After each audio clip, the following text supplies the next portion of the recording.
শীতের মৌসুম আসলে একজন ইমানদারের প্রথম করণীয় হলো এই কথা অনুভব করা, এই কথা উপলব্ধি করা, এই কথা মনের ভেতর জাগ্রত করা যে আমি যে শীতের কষ্ট অনুভব করছি, একইভাবে গরমের সময় আমি যে গরমের তীব্রতা অনুভব করছি, এটি জাহান্নামের ছোড়া ভাব। দুনিয়াতে গরমের তীব্রতা যদি এত কষ্ট হয় এবং শীতের কষ্ট যদি এত মারাত্মক হয়, এগুলো তো জাহান্নামের ছোঁড়া মাত্র নিঃশ্বাস। তার ভাপের যদি এই অবস্থা হয়, তাহলে জাহান্নামের ভয়াবহতা কত মারাত্মক হতে পারে। এই কথা ভেবে একজন ইমানদার জাহান্নাম থেকে আল্লাহর কাছে পানাহ চাইবেন, চিন্তা ভাবনা করবেন। মোহতারাম হাজিরিন, এই জন্য শীতের মৌসুম আসলে একইভাবে গরমের মৌসুমের জন্য আমলটি প্রযোজ্য। প্রথম আমল হলো এর উৎপত্তি নিয়ে চিন্তা করা।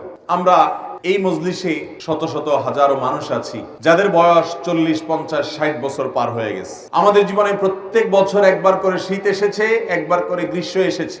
নবী সাল্লাল্লাহু আলাইহি সাল্লামের এই হাদিসকে শীত এবং গ্রীষ্মের তীব্রতার সময় অনুভব করে এই হাদিসের আলোকে এর প্রতি ঈমান আনয়ন করা এবং জাহান্নামের তীব্রতা সম্পর্কে অনুভব করা, চিন্তা করা, ভাবা, এই সুযোগটি আমাদের বেশিরভাগ মানুষের জীবনে হয় নাই।